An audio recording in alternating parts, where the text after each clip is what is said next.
That is position of angular methyl group.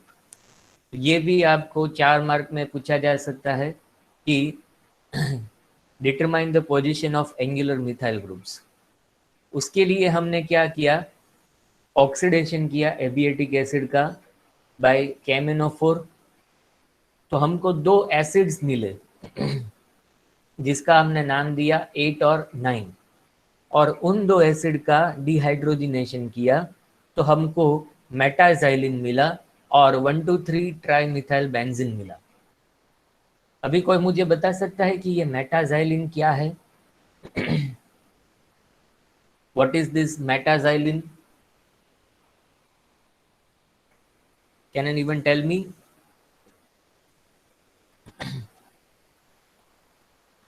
That is already came in your 11th-12th standard. आपको xylene आया होगा। Okay, so we will see the reactions and we will find out.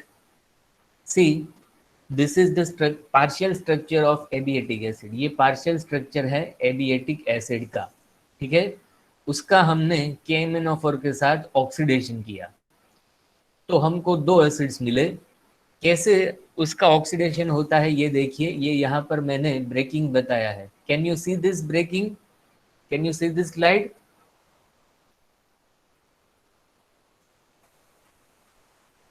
सभी को slide दिख रही है? Yes sir. तो ये देखिए, ये यहाँ पर मैंने ब्रेकिंग बताया है। तो ये कार्बन, ये जो मैंने रेड पेन से लिखा है, ये कार्बन और ये कार्बन, ठीक है, ये दोनों किस में कन्वर्ट हो गए? COOH में कन्वर्ट हो गए। बाकी का सब कुछ एज इट इज है, ठीक है। यहाँ पर हमने मिथाइल ग्रुप बताया नहीं है, लेकिन यहाँ पर है, तो वो कहाँ से आ गया? तो हमको मिथाइल ग्रुप की पोजीशन मालूम नहीं है, इसीलिए यहाँ पर नहीं बताया है। अदरवाइज वो मिथाइल ग्रुप वहीं पर है।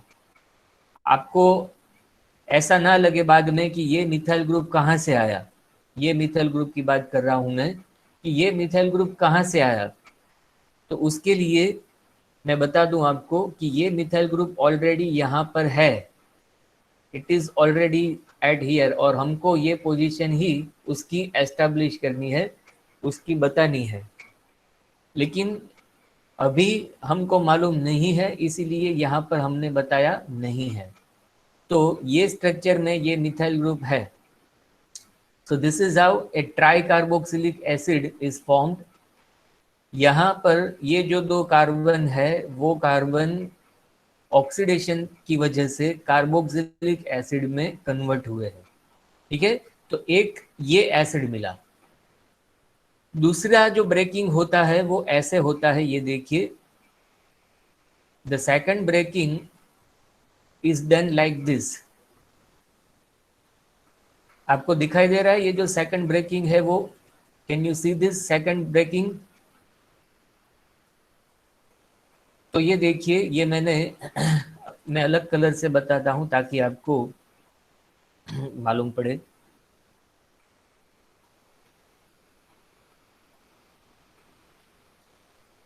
ये देखिए, this is the second breaking, ये सेकंड ब्रेकिंग है। तो ये देखिए, अभी मुझे बताइए कि कौन कौन से कार्बन का ऑक्सीडेशन होगा।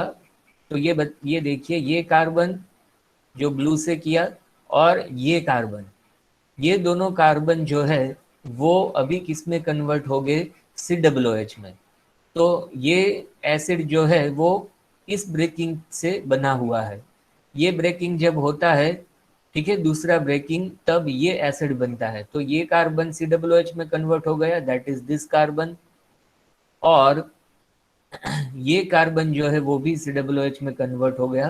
तो उसके आगे वाला जो कार्बन था वो तो एज इट इज है CH2, ठीक है, वो ये कार्बन है CH2 COOH। तो ये दोनों एसिड का फॉर्मेशन समझ में आया? आंट और no? Did you understand this oxidation and formation of this 2 products? सभी को समझ में आया? मैं फिर से समझाता हूं।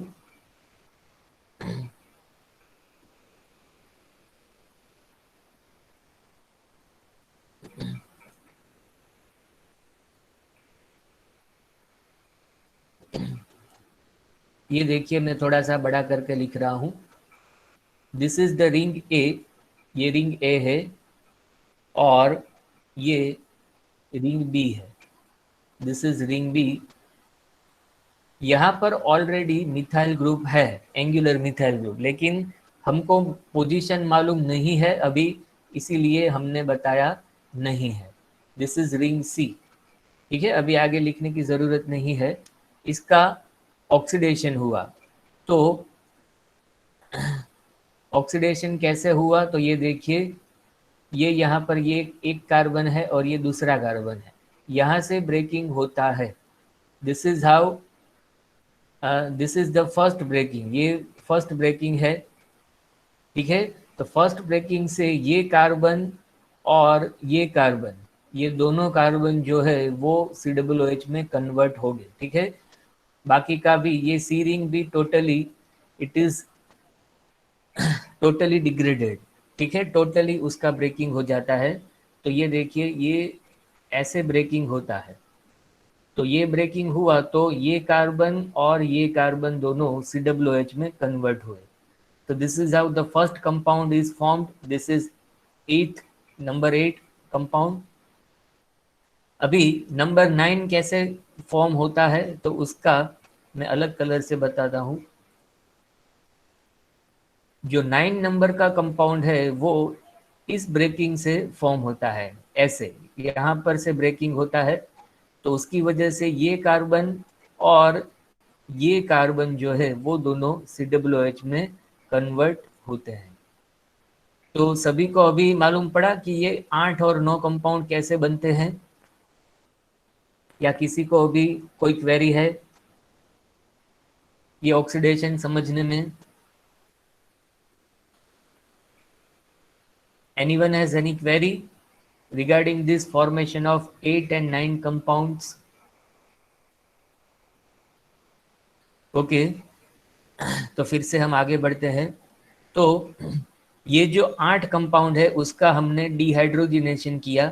डिहाइड्रोजिनेशन किया तो ये जो तीनों COOH है वो तीनों COOH निकल गए, सो -3 मोल्स ऑफ CO2। ठीक है, तीनों CO2 COOH निकल गए तो हमको क्या मिला, साथ ही साथ डिहाइड्रोजिनेशन भी हुआ। तो डिहाइड्रोजिनेशन से क्या होगा, हाइड्रोजन रिमूव हो गए। तो ये जो रिंग है सैचुरेटेड है, वो सैचुरेटेड रिंग में से कैसी हो जाएगी, एरोमेटिक रिंग हो जाएगी। तो this is how a phenyl ring is form. और यहाँ पर दो मिथाइल ग्रुप्स हैं, वो मेटा पोजीशन में है, इसको कहते हैं metaxylene. This compound is a very well known compound, बहुत ही वेरी वेल नोन कंपाउंड है मेटाजाइलिन। सेम वे इसका भी डिहाइड्रोजिनेशन किया, इसमें से भी 3 मोल CO2 निकले और 3 हाइड्रोजन के मोलिक्यूल्स निकले, 3H2। लेकिन इसमें यहाँ पर एक एक्स्ट्रा कार्बन है। ठीक है, तो ये जो CH2 है वो किस में कन्वर्ट हो जाएगा, CH3 में। तो यहाँ पर क्या मिला, 1 2 and 3, 1 2 3 trimethyl benzene, 1 2 3 trimethyl benzene. ठीक है, ये 1 नंबर, ये 2 नंबर का कार्बन, ये 1 नंबर का कार्बन और ये 3 नंबर का कार्बन। ठीक है, सो 1 2 3 ट्राइमिथाइल बेंजीन हमको मिला। सो ये ओवरऑल रिएक्शन सभी को समझ में आई। ये रिएक्शन बहुत ही इंपॉर्टेंट है, आपको ये समझना बहुत ही ज़रूरी है ये reactions. This is the degradation reactions of abietic acids. किसी को कोई क्वेरी है इसमें?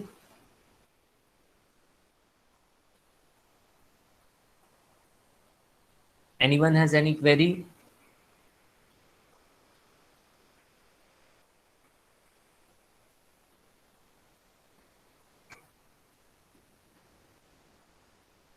Okay, if you want to take the screenshot, you can take it so that you can prepare it accordingly. तो अभी इन दोनों के रिजल्ट से इन ये जो रिएक्शंस पूरी हुई ये रिएक्शन से हमको मालूम क्या हुआ, हमको इंफॉर्मेशन क्या मिलती है। तो ये देखिए, ये मेटाजाइलिन है और ये 1,2,3 ट्राई मिथाइल बेंजीन है। तो इन दोनों में कॉमन क्या है? What is the common common thing in दो प्रोडक्ट्स में? कॉमन चीज क्या है? ये दो प्रोडक्ट्स में कॉमन चीज क्या है? Can anyone tell me? ये दो प्रोडक्ट्स में कॉमन चीज क्या है? ये फाइनल प्रोडक्ट जो है उसमें कॉमन चीज क्या है? कोई मुझे बता सकता है?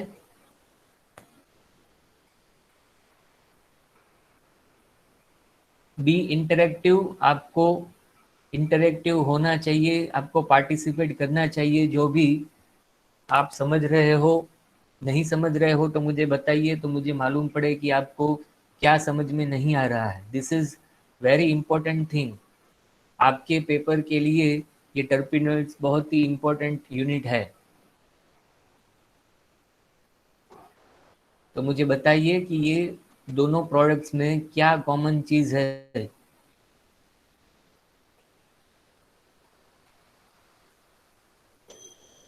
चलो बताओ, अदरवाइज आगे नहीं जा पाएंगे हम। और आपको मालूम है कि प्रॉबेबली एक मंथ कंप्लीट हो गया है, एक से ज़्यादा मंथ कंप्लीट हो गए हैं, लेकिन हमारा यूनिट अभी पूरा नहीं हुआ है। So we don't have much time. तो मुझे बताइए कि ये दोनों प्रोडक्ट्स में क्या कॉमन चीज़ है? Can you hear me anyone?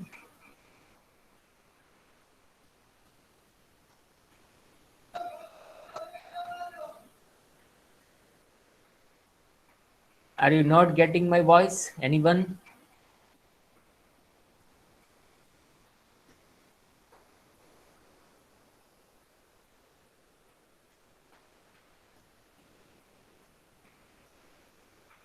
आपकी आवाज, मेरी आवाज आ रही है आपको? Yes sir. तो मुझे बताइए कि ये दोनों में कॉमन चीज़ क्या है? देखिए ध्यान से और मुझे बताइए। और इस रिएक्शन से हमको क्या इंफॉर्मेशन मिलती है?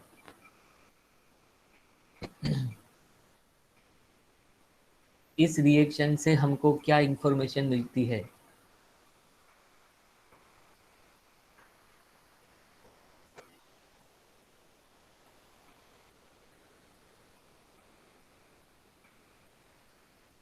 या फिर आपको कुछ सोचना नहीं है, सिर्फ आपको सिर्फ देखना है और ऐसे ही आपको एमएससी करना है?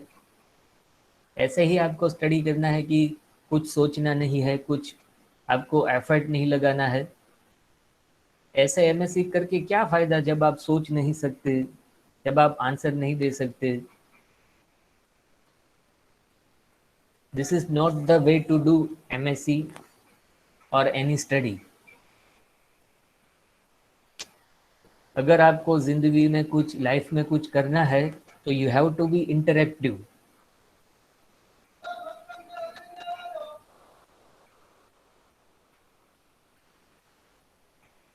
ठीक है, अभी आपको तो कुछ बोलना नहीं है, मैं ही समझा देता हूँ, मेरा तो ये काम ही है। So this is metaxylene and this is 1,2,3 trimethyl benzene. तो इन दोनों में कॉमन चीज़ क्या है? तो ये जो दो मिथाइल ग्रुप्स है, वो दो मिथाइल ग्रुप की पोजीशंस जो है वो कॉमन है। इसमें भी 1,3 है और इसमें भी 1,3 पोजीशंस पर मिथाइल ग्रुप है। तो ये दोनों कॉमन चीज़ है, इसीलिए वो एबियाटिक एसिड के स्ट्रक्चर में भी होनी चाहिए। तो हमको ये मिथाइल ग्रुप तो ऑलरेडी उसकी पोजीशन मालूम ही है, इसीलिए यहाँ पर ये मिथाइल ग्रुप बताया है, जो हमने प्रीवियस रिएक्शंस में ये प्रूव किया था, प्रीवियस रिएक्शंस में। तो ये मिथाइल ग्रुप जो है वो हमको मालूम है। तो इसकी थर्ड पोजीशन पर एक दूसरा मिथाइल ग्रुप होना चाहिए जो कि एंगुलर मिथाइल ग्रुप है। जो एंगुलर मिथाइल ग्रुप है उसकी पोजीशन क्या होनी चाहिए, ये पोजीशन होनी चाहिए। और ये कौन सी पोजीशन है, अगर हम नंबरिंग दे तो हमको मालूम पड़ेगा, ठीक है। In both this dehydrogenations loss of 3 carbon atoms occurs, ठीक है, 3 कार्बन एटम लॉस हुए। तो ये 3 कार्बन एटम कौन से है, CO2 के। That must be due to the loss of 3 carboxyl groups. Then 2 methyl groups in 8 and 9 must be in meta position। तो दूसरी चीज क्या है कि दोनों जो मिथाइल ग्रुप है वो मेटा पोजीशन में है दोनों कंपाउंड्स में, ये कंपाउंड में भी और ये कंपाउंड मेटाजाइलिन में भी। आउट ऑफ 3 कार्बोक्सिल ग्रुप, ये जो 3 कार्बोक्सिल ग्रुप, अच्छा ये 3 कार्बोक्सिल ग्रुप आए कैसे, ये 3 कार्बोक्सिल ग्रुप आए कैसे, एक तो ऑलरेडी था, ये ऑलरेडी था, ये जो COOH ग्रुप था कार्बोक्सिल ग्रुप वो ऑलरेडी था एबिएटिक एसिड में। ये दोनों कैसे आए, तो ये दोनों जो है वो एबिएटिक एसिड की जो रिंग बी है उसके ऑक्सीडेशन से आए, ठीक है। एबिएटिक एसिड की रिंग बी है उसके ऑक्सीडेशन से ये दोनों कार्बोक्सिल ग्रुप आए। So 2 carboxyl group must have come from the oxidation of ring B, and the third one is the original carboxyl group at C4 in ring A। ठीक है, तो ये दोनों पॉइंट्स आपको समझ में आए। This is the information we are getting from this reactions, ये इंफॉर्मेशन हमको मिलती है ये रिएक्शन से। Formation of metaxylene and 1,2,3 trimethyl benzene, ये जो दो प्रोडक्ट्स है वो क्या हमको इंडिकेट करती है कि there must be an angular methyl group at C10 position. ये जो पोजीशन है वो C10 है। कैसे, तो नंबरिंग यहाँ से अगर दे तो 1 2 3 4, अभी मैंने आपको कहा था कि ये कार्बन और ये कार्बन कॉमन है, कॉमन कार्बन को नंबरिंग नहीं देना है। सो 5 6, फिर से ये कार्बन और ये कार्बन कॉमन है इसीलिए इसको भी नंबरिंग नहीं देना है। 7 यहाँ पर आएगा, 7 8 9, सॉरी ये नंबरिंग यहाँ पर मैंने नंबरिंग गलत दी है, ये नंबरिंग सही है, this is the right numbering. 5 6 7 8 9 और 10, ये कार्बन को 10 नंबर जाता है। तो this is the carbon number 10। तो C10 पोजीशन पर मिथाइल ग्रुप होना चाहिए which is lost during the dehydrogenation of abiotic acid and which is meta to the methyl group at C4 position। ये जो C4 के ऊपर मिथाइल ग्रुप है उसकी मेटा पोजीशन में ये CH3 ग्रुप आया हुआ है, ठीक है। So this information we get from these reactions। Thus the partial structure of abiotic acid can be written now as like this। तो हमने एंगुलर मिथाइल ग्रुप की पोजीशन डिटरमाइन कर दी, ठीक है। अभी इसमें बाकी क्या रहा है, what is left to prove in this structure.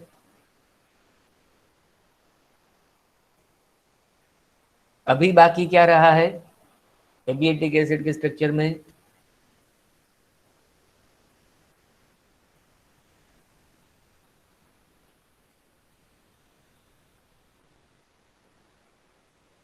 What is left.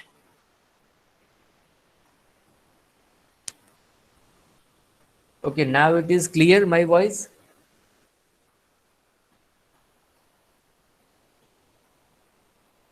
Is my voice clear?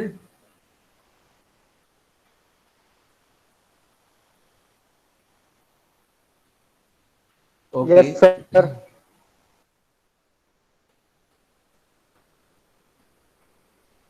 सो अभी एबिएटिक एसिड के स्ट्रक्चर में अभी जो दो डबल बॉन्ड्स है उसकी पोजीशन अभी डिसाइड करनी बाकी है, तो वो एक लास्ट थिंग है। उससे पहले अगर इस रिएक्शन में आपको कुछ क्वेश्चन हो, क्वेरी हो, कुछ ना समझ में आया हो तो आप मुझे बता सकते हैं। If you have any query.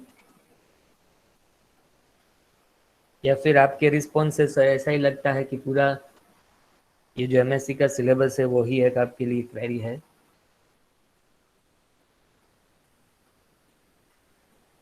ठीक है, आप अपना काम कीजिए, मैं अपना काम करता हूँ। So this is all about position of angular methyl group. Now we will decide the position of two double bonds.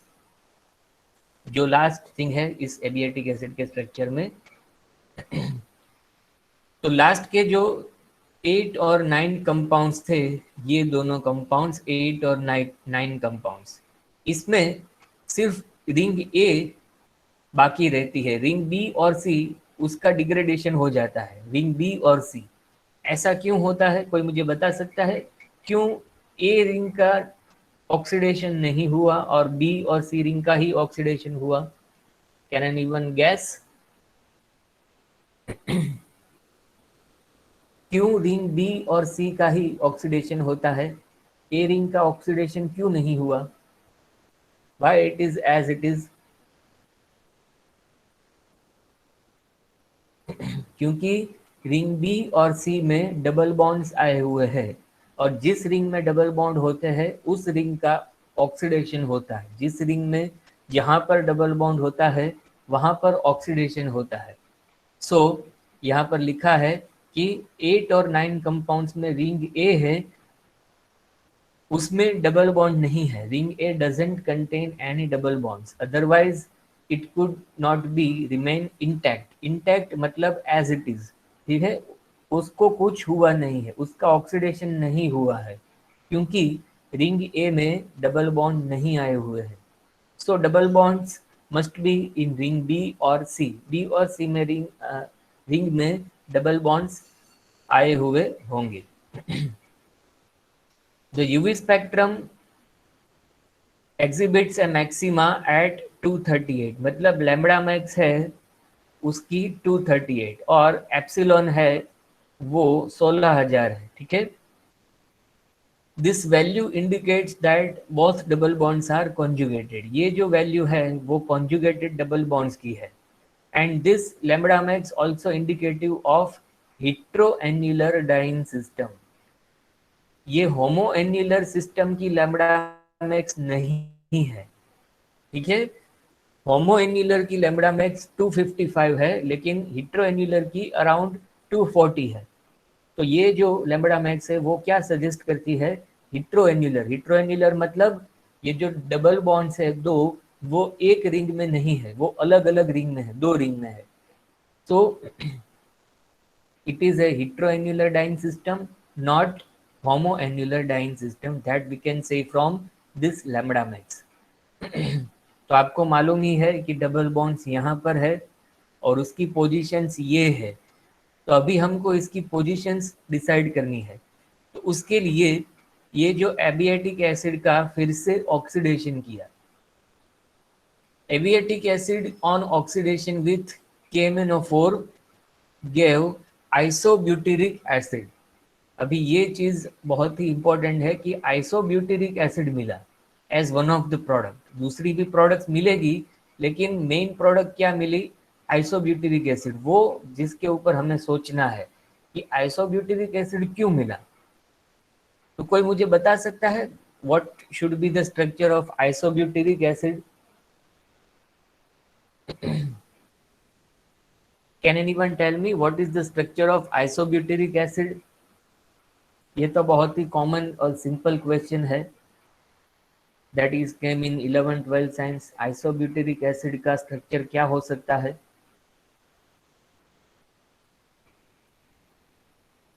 Can anyone tell मी?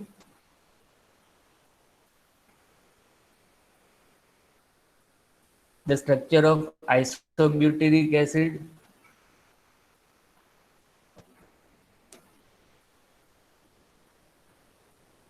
अभी ये तो बहुत ही साधारण सी चीज मैं पूछ रहा हूं। आइसोब्यूटेरिक एसिड का स्ट्रक्चर क्या हो सकता है? या फिर आज आपने ऐसा डिसाइड किया है कि कुछ नहीं बोलना है?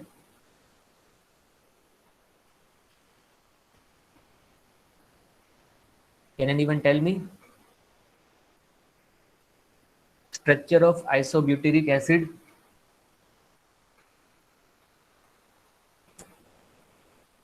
अच्छा, ब्यूटीरिक एसिड का स्ट्रक्चर क्या है? ब्यूटीरिक एसिड,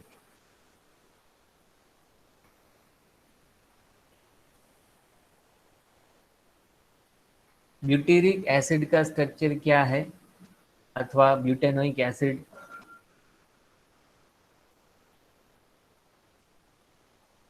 ब्यूटेनोइक एसिड का स्ट्रक्चर क्या है?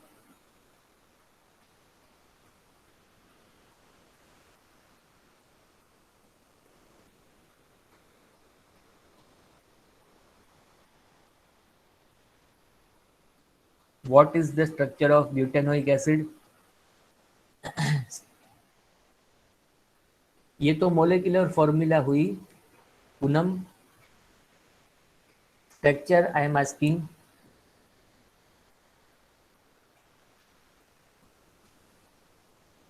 I am asking the structure of butanoic acid.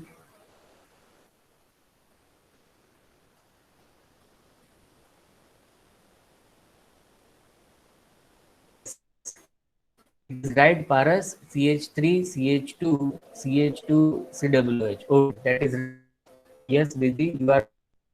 Now, what is the structure of isobutene? Iso मतलब उसमें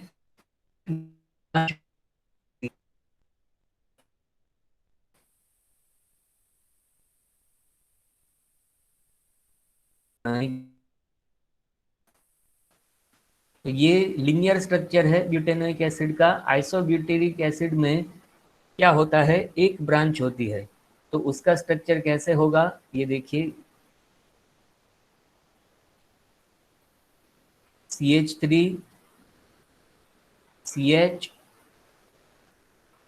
CH2 एंड COOH. सॉरी, ये चार यहाँ पर COOH और यहाँ पर एक methyl group. So this is the structure of isobutyric acid. यहाँ पर COOH है, ठीक है. So this is the structure of isobutyric acid. तो ऐसी सिस्टम यहाँ पर कौन से ग्रुप में है, इसको हम ऐसे भी लिख सकते हैं. This can be also written like this. This is the structure of isobutyric acid. This is isobutyric acid. तो ऐसी सिस्टम एबिएटिक एसिड में कहाँ पर है, ठीक है. यहाँ पर आपको आइसोब्यूटाइल ग्रुप दिखाई दे रहा होगा. दिस इज द ये आइसोप्रोपाइल ग्रुप है, लेकिन ये कार्बन जो है यहाँ पर ये डबल बॉन्ड है, यहाँ पर ऑक्सीडेशन होता है. तो 1 2 3 4 चार कार्बन, ये कार्बन जो है वो COOH में कन्वर्ट होगा. दिस कार्बन यहाँ से ऐसे ब्रेकिंग होगी ऑक्सीडेशन से बाई KMnO4, और ये कार्बन जो है वो COOH में कन्वर्ट होगा. तो ये जब COOH में कन्वर्ट होगा तो वो क्या बनाएगा, आइसोब्यूटेरिक एसिड. सो ये जो आइसोब्यूटेरिक एसिड बना वो हमको ये इंफॉर्मेशन देता है कि ये जो डबल बॉन्ड है, एक डबल बॉन्ड वो रिंग C में कहाँ पर आया हुआ है. So this product suggest that one double bond is in the ring C. ठीक है, ये जो आइसोब्यूटेरिक एसिड बना, तो ये प्रोडक्ट से हमको क्या इंफॉर्मेशन मिली कि रिंग C में तो either it is in between 13 and 14 carbon और 12 and 13 कार्बन. दो पॉसिबिलिटीज है कि डबल बॉन्ड शायद 12 और 13 के बीच में, या तो फिर 13 और 14 के बीच में हो सकता है. ठीक है, तो ये आपको समझ में आया सभी को? Did you understand this? Double bonds कहाँ पर हो सकता है C रिंग में, या तो बिटवीन C12 एंड C13, या तो C13 एंड 14. ये आपको समझ में आया सभी को? आप हाँ या ना तो बोल ही सकते हैं। Did you understood everyone? Okay. दूसरी चीज, अच्छा मान लीजिए कि डबल बॉन्ड जो है वो 12 और 13 के बीच में है। Suppose the double bond is in between C12 and C13। तो दूसरा जो डबल बॉन्ड है वो कहाँ पर होना चाहिए? अभी वो आप मुझे बताइए कि अगर ये डबल बॉन्ड जो 12 और 13 के बीच में है तो दूसरा जो डबल बॉन्ड है वो कहाँ पर होना चाहिए? अभी ये बताइए आप, कौन से कार्बन के बीच में होना चाहिए? अगर एक डबल बॉन्ड 12 और 13 के बीच में है, C12 एंड C13, तो दूसरा डबल बॉन्ड कहाँ पर होना चाहिए? चलो जल्दी बताइए मुझे।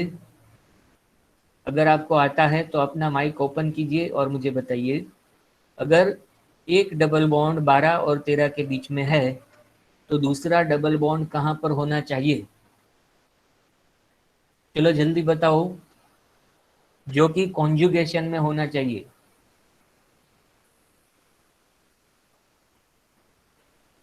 Anyone? Yes Poonam, you are right, 14 and 8। अच्छा, दूसरी एक कोई पॉसिबिलिटी है? एक पॉसिबिलिटी है 14 और 8 के बीच में, दूसरी कोई पॉसिबिलिटी है? Yes Hetvi, you are also right. Yes, 9 and 11। दूसरी जो पॉसिबिलिटी है वो है 9 एंड 11। अगर एक डबल बॉन्ड 12 और 13 के बीच में है तो दूसरा डबल बॉन्ड कहाँ पर होना चाहिए? या तो 9 और 11 के बीच में, या तो 14 और 8 के बीच में। लेकिन मुझे ये बताइए कि अगर ऐसा होगा तो कौन सी सिस्टम होगी ये? अगर डबल बॉन्ड 12 और 13 के बीच में है और दूसरा डबल बॉन्ड 9 और 11 या फिर 14 और 8 के बीच में हो, तो ये कौन सी सिस्टम कहलाएगी? ये कौन सी सिस्टम कहलाएगी? इट इज हिट्रोएन्युलर और होमोएन्युलर, कौन सी सिस्टम ये कहलाएगी? अगर Homoannular. Yes, it must be homoannular. ठीक है, यस यू आर राइट। तो अगर 12 और 13 के बीच में डबल बॉन्ड है तो दूसरा डबल बॉन्ड 9 और 11 के बीच में या फिर 14 और 8 के बीच में होना चाहिए। तो फिर ये सिस्टम कैसी कहलाएगी? होमोडाइन सिस्टम कहलाएगी, हिट्रोडाइन नहीं। लेकिन हमारा जो एबिएटिक एसिड है वो कौन सी सिस्टम है? हमारा जो एबिएटिक एसिड है वो कौन सी सिस्टम है? It is a heterodiene system. ठीक है, it is a heterodiene system. तो ये जो हमने एज्यूम किया, सपोज किया कि 12 और 13 के बीच में डबल बॉन्ड होना चाहिए, वो कैसा होगा? गलत होगा, इट विल बी रॉन्ग। तो ये देखिए सब कुछ यहाँ पर लिखा है। If the double bond is between C12 and C13, अगर 12 और 13 के बीच में डबल बॉन्ड है तो जो दूसरा डबल बॉन्ड है, another double bond which is जो कॉन्जुगेशन में है, that must be present at C9 and 11, या तो C9 और 11 के बीच में और C8 एंड C14। ठीक है, in the same ring, in the same ring, and that would make a homodiene system. ये क्या बनाएगा? होमोडाइन रिंग सिस्टम बनाएगा, हिट्रोडाइन नहीं। And that is not in this case. हमारे केस में होमोडाइन रिंग सिस्टम नहीं है, हिट्रोडाइन रिंग सिस्टम है। वो हमको कैसे मालूम पड़ा? By lambda max. ठीक है, लैम्ब्डा मैक्स क्या सजेस्ट करती है कि होमोएन्युलर सिस्टम नहीं है, हिट्रोएन्युलर सिस्टम है। तो फिर अभी डबल बॉन्ड कौन से कार्बन के बीच में होना चाहिए? डबल बॉन्ड कौन से कार्बन के बीच में होना चाहिए? 7 and 8. ये सी रिंग में से कार्बन के बीच में होना चाहिए 13। ठीक है, 14 के बीच में, so the double bond in ring C would be at C13 and 14. तो फिर दूसरा डबल बॉन्ड जो उसके कॉन्जुगेशन में है, जो रिंग बी में होना चाहिए, वो कहाँ पर होना चाहिए? C7 and C8. ठीक है, 7 और 8 के बीच में होना चाहिए. So this is how we can ascertain the position of two double bonds in abiotic acid. ऐसे आप डिटरमाइन कर सकते हो एबियोटिक एसिड में डबल बॉन्ड की position. So this is how the structure of abiotic acid is completed. यहाँ पर structure complete हुआ एबियोटिक एसिड का. तो ये जो लास्ट के जो 2 पॉइंट है, उसमें अगर किसी को कोई क्वेरी है तो आप अभी पूछ सकते हो. Now you can take the screenshot of for your reference.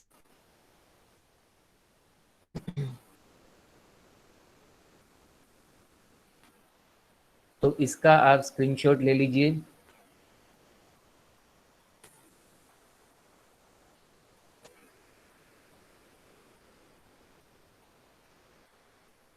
अगर किसी को कोई क्वेश्चन हो तो अभी पूछ सकते हैं.